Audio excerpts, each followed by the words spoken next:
Hello everyone, मेरा नाम कशिश है। मैं बीएमएमसी सफ्तरजंग का स्टूडेंट हूँ। अब यार आप लोगों को हमारी सीरीज़ का ऑब्जेक्टिव बता देता हूँ एक बार फिर से। ये जो हम आपको रिवीजन शीट्स और प्रीवियस ईयर एनालिसिस प्रोवाइड कर रहे हैं, उसका मेन मोटिव ये है कि आपको चीज़ें आइडेंटिफाई हो जाए, टॉपिक्स और वो चैप्टर्स आइडेंटिफाई हो जाए जिन चीज़ों पे आपको एंड के टाइम में सबसे ज़्यादा ध्यान देना है, ताकि आप जितनी भी देर पढ़ाई कर पा रहे हैं वो आपकी पढ़ाई ज़्यादा से ज़्यादा एफिशिएंट हो, जो आपके रिजल्ट्स आने हैं फाइनली वो ज़्यादा से ज़्यादा बेटर हैं। तो यार अभी से इन्हें देख लो और अपनी खुद एनालिसिस भी स्टार्ट कर दो, अपनी खुद की रिविजन शीट्स बनाओ, प्रीवियस ईयर क्वेश्चंस देखो, जिन चैप्टर्स के हमने दे दिए हैं उनकी वीडियोस देखो, जिनके नहीं दिए और अपना खुद ट्राई करो। क्योंकि जब आप खुद एफर्ट्स डालोगे ना यार, तभी आपका जो प्लान है वो फ्रेम अच्छे से हो पाएगा। बिल्कुल ही वीडियोस पे डिपेंड रहने से भी बात नहीं होती है। तो आपको खुद मेहनत करनी है, खुद पढ़ना है। हम आपकी हेल्प के लिए इधर हैं। कुछ भी आपको प्रॉब्लम हो तो कमेंट सेक्शन में लिख देना, हम ट्राई करेंगे आपकी हेल्प करने की। तो ये था यार भाई, पढ़ना शुरू कर दो, तभी आपके रिजल्ट जो है वो अच्छा आ पाएगा। अब आज के चैप्टर की बात कर लेते हैं। आज का हमारा चैप्टर है एस ब्लॉक एलिमेंट्स।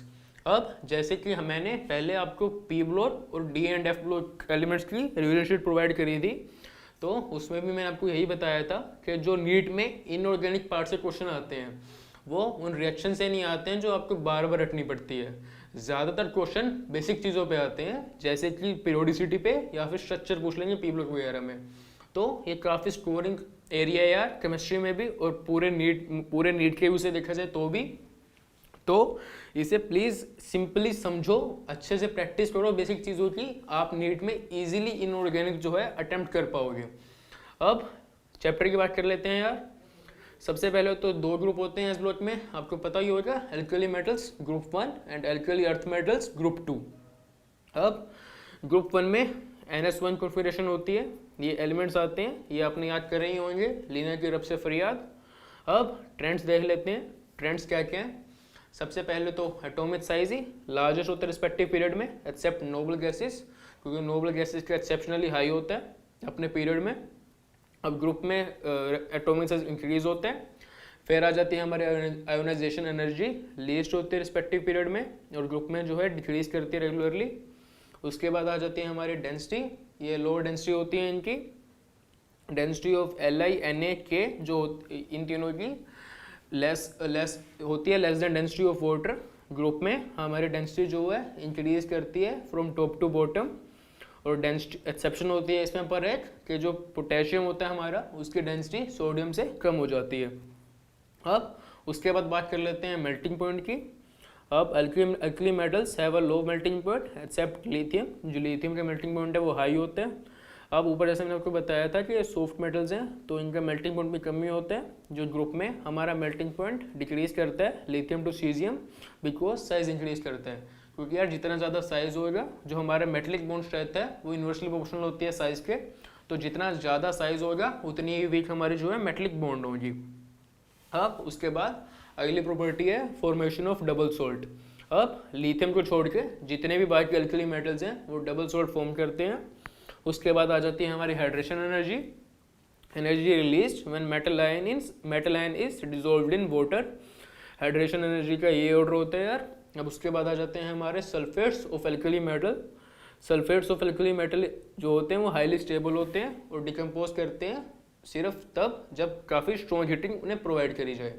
अब उसके बाद हमारा एनोमलस बिहेवियर ऑफ लिथियम, ये यार काफ़ी इंपॉर्टेंट टॉपिक है, मतलब जितने भी आपने ग्रुप्स पढ़े हैं सब में आपने एनोमलस बिहेवियर पढ़ा है, जो उस ग्रुप का फर्स्ट एलिमेंट होता है।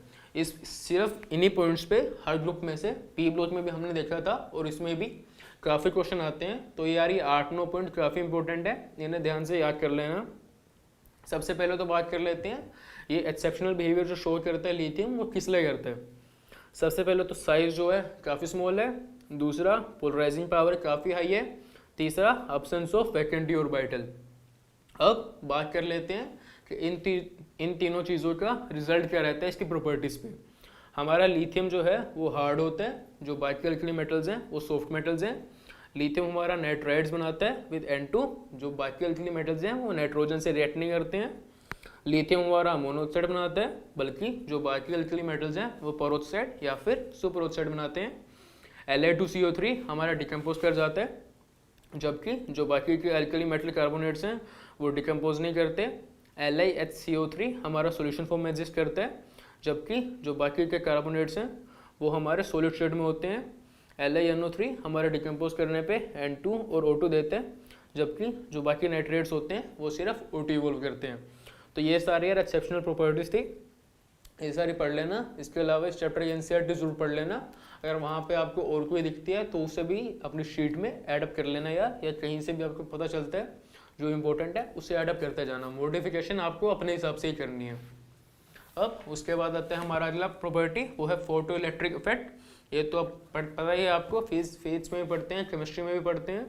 Alkali metals photoelectric effect show करते हैं due to low ionisation energy.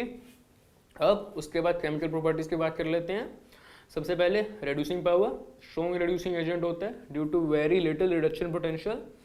ये तो आपने इलेक्ट्रोकेमिस्ट्री चैप्टर में पढ़ा होगा इनोड रिडक्शन के बारे में। उसके बाद ऑर्डर ऑफ रिड्यूसिंग पावर देख लेते हैं। ये ऑर्डर होता है रिड्यूसिंग पावर का यार। La+ की रिड्यूसिंग पावर बहुत ज़्यादा इसलिए होती है क्योंकि इसकी हाइड्रेशन एनर्जी काफ़ी ज़्यादा होती है, ये याद कर लेना। अब order of reducing power in vapour face और नॉन एक्वस सॉल्यूशन, उसमें लिथियम की सबसे कम हो जाती है क्योंकि हाइड्रेशन एनर्जी की कोई रोल नहीं रहता है।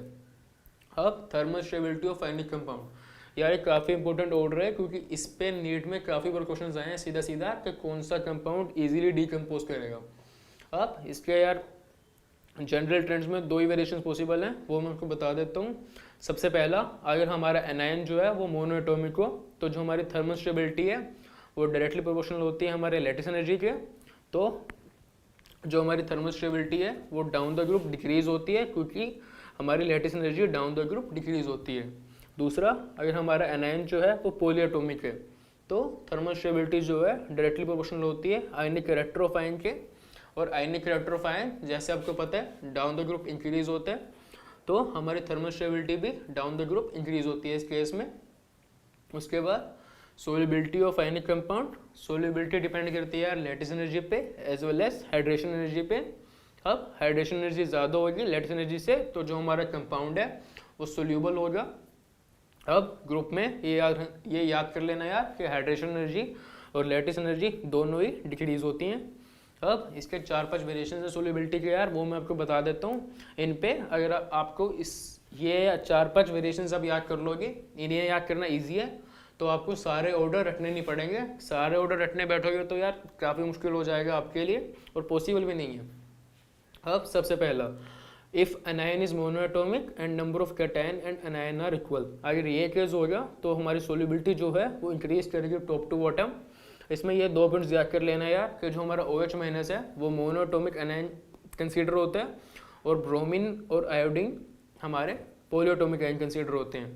तो उसके बेसिस पे ये ऑर्डर होता है, जैसे कि हम विजिबल है H हमारा मोनोएटॉमिक आयन है तो जो हमारी सोल्यूबिलिटी है वो डाउन द ग्रुप इंक्रीज कर रही है।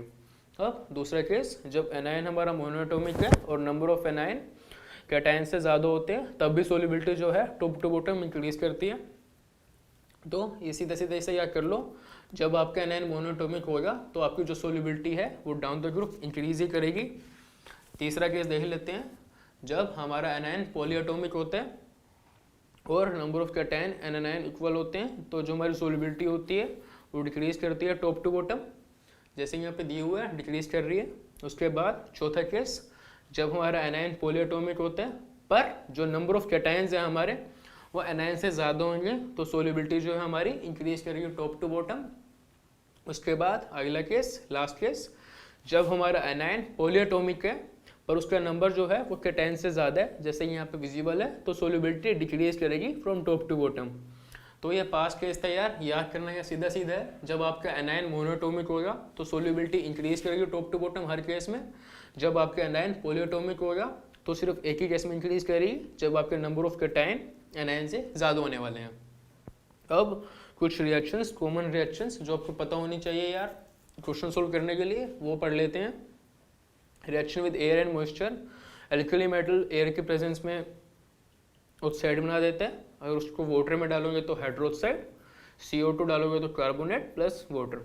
अब अगर मेटल को आप सीधा वाटर दे दोगे तो MOH प्लस हाइड्रोजन जो है लिबरेट होती है, यहाँ पे m की वैल्यू कोई भी अल्कली मेटल हो सकता है।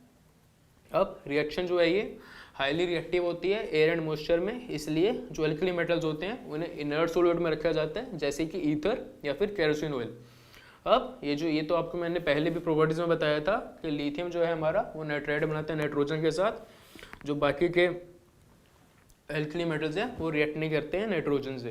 अब रिएक्शन विद ऑक्सीजन, ये भी आपको एक्सेप्शनल स्टार्टिंग में बताया था मैंने कि लिथियम हमारा मोनोऑक्साइड बनाता है, बाकी सोडियम हमारा पेरोक्साइड बनाता है, पोटेशियम, रुबिडियम, सीजियम ये तीनों हमारे सुपरऑक्साइड बनाते हैं।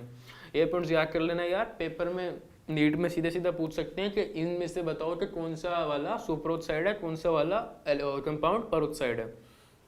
अब कार्बोनेट्स एंड बाइकार्बोनेट्स और अल्कली मेटल के बारे में थोड़ा जान लेते हैं। जो हमारे मेटल बाइकार्बोनेट होते हैं वो डिकम्पोज करने पे metal carbonate plus CO2 plus H2 provide करते हैं।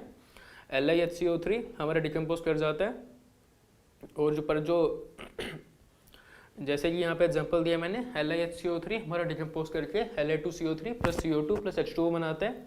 मेटल कार्बोनेट भी फर्दर डिकम्पोज कर सकते हैं मेटल मोनोऑक्साइड में प्लस CO2 में। ये जो रिएक्शन है वो सिर्फ लिथियम के केस में पॉसिबल है, ये आपको स्टार्टिंग में भी प्रॉपर्टीज में मैंने आपको बताया था। ये सोडियम जो है डिकम्पोज नहीं करता है, सोडियम कार्बोनेट डिकम्पोज नहीं करते हैं क्योंकि ये हाईली स्टेबल होते हैं। ये सारे डिकम्पोज नहीं करते हैं, ये सारे काफ़ी हाईली स्टेबल हैं। अब कार्बोनेट से दोबारा बाइकार्बोनेट बनाने के लिए सीधा ही है, CO2 और वाटर डाल दीजिए। अब nitrates of alkali metal preparation method है यार, ये पढ़ लेना, बेसिक ये पता ही होगा आपको।